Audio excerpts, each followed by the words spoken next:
Picture this. Earth is 4.5 billion years old today. The oldest humans started existing 7 million years ago, and modern humans, Homo sapiens, only appeared about 300,000 years ago. Now do the math.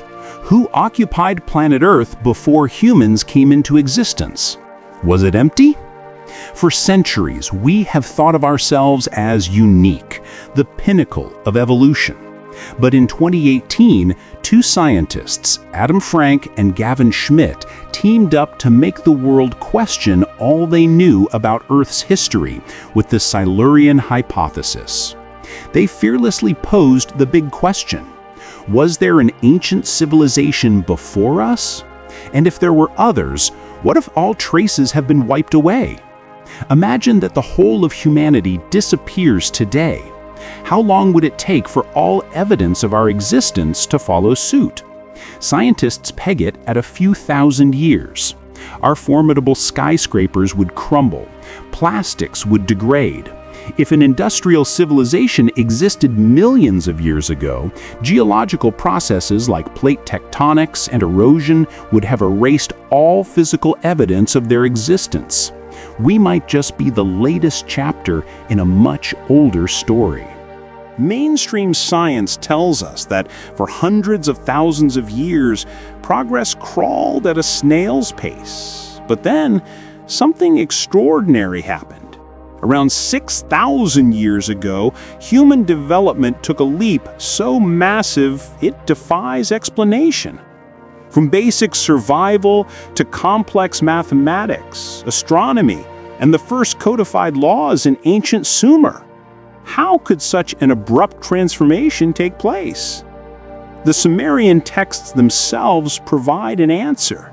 They tell of the Anunnaki, the gods who descended from the sky. According to the translations of the ancient cuneiform tablets, the Anunnaki were not gods of magic, but a race coming from another planet called Nibiru. This massive planet, which supposedly orbits the sun once every 3,600 years, was facing destruction. Its atmosphere was decaying, and they needed gold to save it. They realized that spraying nanoparticles of gold into their sky could reflect the sun's rays and absorb harmful radiation. So they came to Earth, which was rich in this precious metal, to establish a mining colony. But the work was brutal. After millennia of toil, the Anunnaki workers rebelled. They needed a new workforce. This is where the story of human evolution takes a dark turn. One of the Anunnaki leaders, Enki, proposed a genetic hybrid. By combining their own DNA with that of the early hominids walking the earth, they created a new species, one intelligent enough to work, but submissive enough to obey. They called the first successful hybrid Adamu. This explains the missing link in our evolution. It explains why we are so poorly adapted to the Earth's natural environment compared to other animals, why we lost our protective fur, and why we burn in the sun. We were genetically engineered to be workers. But as time passed, we became more than just slaves. We began to multiply, to learn, and to build civilizations of our own. Before the pyramids of Egypt or the ziggurats of Babylon, there was the motherland, Mu. In the 19th century, a British colonel named James Churchward made a discovery that shocked the archaeological world. While serving in India, he befriended a high-ranking temple priest who showed him ancient, sunburnt clay tablets written in the dead language of the Nakul. Churchward spent decades deciphering them, and they revealed a history of Earth that had been completely forgotten. According to the tablets, Mu was a vast continent in the Pacific Ocean that flourished 50,000 years ago. It was home to 64 million inhabitants. Churchward described a civilization superior to our own in many respects, with 7 major cities and colonies spreading across the globe. They were the teachers of the ancient world, influencing the civilizations of India, Babylon, Persia, Egypt, and the Mayans. The evidence of Mu is still visible if you know where to look. Take the mysterious Moai statues of Easter Island. Some weigh over 80 tons. The locals say the statues walked to their locations. How could a primitive island culture achieve this? Churchward believed Easter Island was not always isolated. It was a remnant peak of the sunken continent of Mu. Furthermore, why do we find pyramids in Egypt, Mexico, China, and Indonesia, structures built thousands of years apart by cultures that supposedly never met, all following the same geometric blueprints? The Nokkel tablets suggest they were all offspring of the same mother civilization. But Mu had a tragic end. Churchward claimed the continent sat atop massive subterranean gas belts. Around 12,000 years ago, these belts collapsed. In a single night of earthquakes and volcanic eruptions, the land was obliterated. The motherland sank beneath the waves of the Pacific, taking its 64 million souls and its advanced secrets with it. While Mu was sinking in the east, another great civilization was reaching its peak in the west, Atlantis. Described famously by the Greek philosopher Plato in his dialogues Timaeus and Critias, Atlantis was not just a myth. Plato described it with the precision of a historical record, a continent greater than Libya and Asia put together, located beyond the Pillars of Hercules. But Atlantis was more than just land. It was a marvel of technology. According to ancient traditions and esoteric texts, the Atlanteans mastered forces we are only beginning to understand today. They didn't burn fossil fuels. They harnessed the power of crystals. Massive quartz towers formed an energy grid that tapped into the Earth's natural magnetic field, powering their cities wirelessly. They understood that sound was not just for music, it was the language of matter. By directing harmonic sound waves, they could alter density and levitate massive stones, a technology that explains the impossible architecture found at Baalbek and Pumapunku, where stones weighing hundreds of tons fit together with laser-like precision. In Atlantis, science and spirituality were one. They had healing chambers that use light and color frequencies to regenerate DNA. They had vehicles that glided silently without engines. It was a golden age where humanity lived close to the gods. But power breeds arrogance. As Plato wrote, the Atlanteans eventually lost their divine nature. They became greedy and warlike. Their misuse of these powerful energies began to destabilize the planet itself. They were warned of a coming catastrophe, a great flood that would wipe the slate clean. And just like Mu before it, Atlantis was destined to fall, setting the stage for the greatest reset in human history. Paradise did not simply fade away. It was murdered. Around 12,800 years ago, the Earth screamed. Geologists call it the Younger Dryas impact. Ancient texts call it the deluge. Whether it was a comet fragment striking the ice caps or the gravitational chaos caused by the passing of Nibiru, the result was the same. The ice sheets melted instantly, and sea levels rose by hundreds of feet. It wasn't just a local flood, it was global. The Bible tells of Noah, the Sumerians speak of Utnapishtim, the Hindus describe Manu. Over 200 disconnected cultures across the earth tell the exact same story. A warning from the gods, a massive vessel, and a world washed clean of wickedness. But what if wickedness was just a code word for technology that had grown too dangerous? If you want proof, look at the channeled scablands in Washington state. For decades, geologists laughed at the idea of a megaflood, claiming wind and rain carved these canyons over millions of years. They were wrong. We now know that walls of water, hundreds of feet high, moving at highway speeds, ripped through this landscape. They erased everything in their path in a matter of days, not eons. This was the Great Reset. Atlantis was drowned. Mu was shattered. The advanced machinery, the crystal towers, the genetic labs, all were buried under miles of silt and ocean. Humanity was hit with a hard reset. We forgot who we were. We forgot what we could do. But the evidence didn't disappear. It just sank. If history is written by the victors, then the truth is hidden by the ocean. When cities sink, they take their secrets with them. But thanks to modern sonar scans and underwater archaeology, those secrets are starting to surface.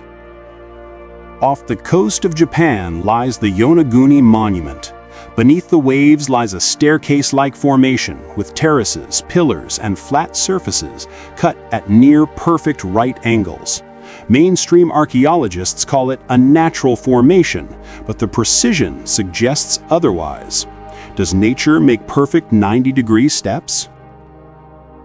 In the Gulf of Combat, off the coast of India, marine researchers discovered what appeared to be massive geometric structures and grid-like patterns more than 100 feet beneath the water. These ruins correspond to the legendary city of Dwarka, the kingdom of Lord Krishna, which mythology says was swallowed by the sea. In the Bahamas, the Bimini Road looks suspiciously like a megalithic harbor, paved with stones weighing tons. These ruins sit on continental shelves that were dry land before the Ice Age ended. They are the silent witnesses to the world before the flood, the coastal outposts of a global civilization that vanished in the blink of an eye. But what happened to the citizens of these lost empires? Did 64 million people on Mu simply vanish? Did the masters of Atlantis drown? Ancient traditions suggest that while the Anunnaki may have watched from the sky, the advanced humans sought refuge in the only place safe from the tsunamis, the inner Earth. Enter the hollow Earth theory. In the 17th century, astronomer Edmund Halley proposed that Earth might consist of concentric spheres and could potentially be habitable. But ancient legends go much further.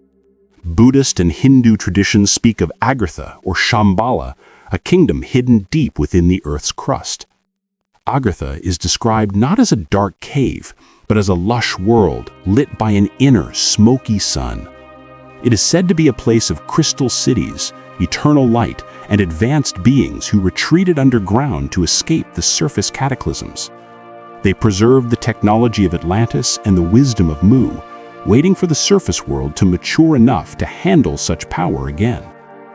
According to legend, there are entrances to this inner world scattered across the globe, hidden beneath the Great Pyramid of Giza, within the dense jungles of the Amazon, under the sacred Mount Shasta in California, and most notably at the North and South Poles.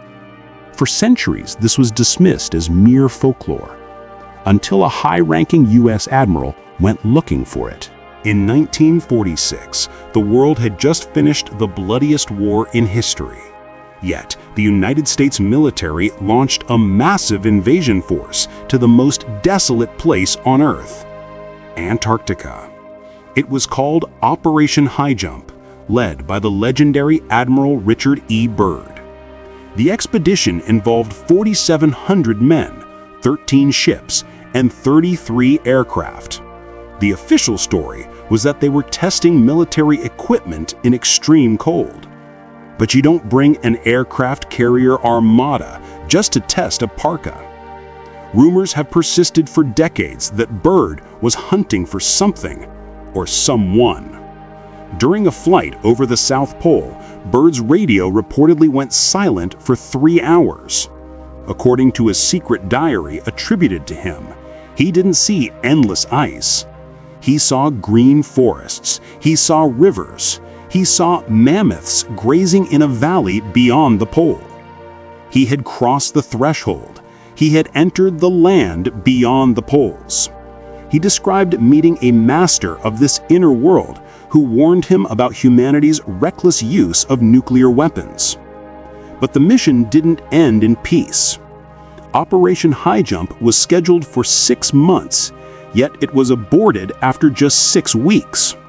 Upon his return, Admiral Byrd gave a chilling warning to a newspaper. He stated that the United States must prepare to defend itself against enemy fighters that can fly from pole to pole with incredible speed. Shortly after, the Antarctic Treaty was signed, declaring the continent off limits for military expansion and essentially locking down the ice wall. What did Byrd find down there? Was it a secret Nazi base, as some conspiracy theorists claim? Or did he stumble upon the guardians of Agartha, the remnants of the civilization that survived the Great Flood? The Anunnaki left, the Agarthans hid. We, the survivors on the surface, were left to pick up the pieces in a world that had been reset. We are told we rebuilt civilization, slowly, stone by stone, from primitive roots. But is that the whole truth? Look at the maps from the 1500s and 1600s. They show a massive territory in Asia labeled Grand Tartaria. What if civilization didn't restart from zero?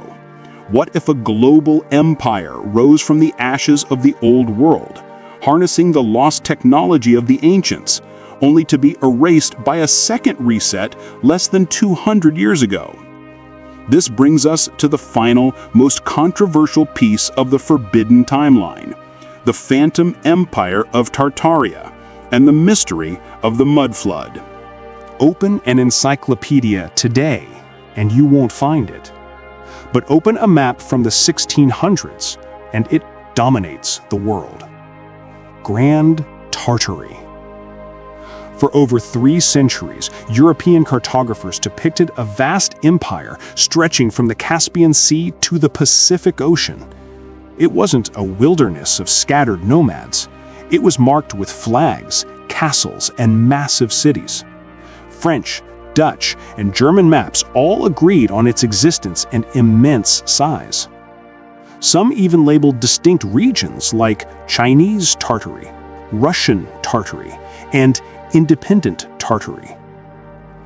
Then, in the 19th century, it vanished. Not just from the maps, but from history books. How do you erase an empire bigger than Rome? You rewrite the past, and you destroy the evidence. The theory suggests that Tartaria was not a primitive society, but a highly advanced civilization that utilized free energy in harmonious architecture, a remnant of the old world that had to be erased to usher in the modern industrial age. The most glaring evidence of this lost civilization might be hiding in plain sight: the world's fairs of the late 19th and early 20th centuries. Take the Chicago World's Fair of 1893. Official records say that 200 massive neoclassical buildings were constructed on 600 acres of swamp in just 24 months. We are told they were built with temporary materials, plaster and hemp, meant to be torn down after the fair. But look at the photographs. These buildings featured intricate masonry, complex glass domes, and massive statues. The Manufacturers and Liberal Arts building alone covered 44 acres under a single roof.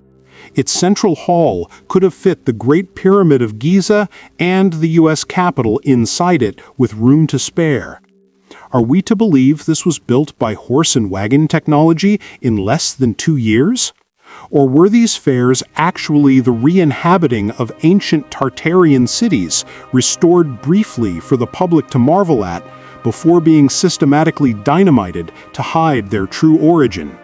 If these cities existed, what happened to them?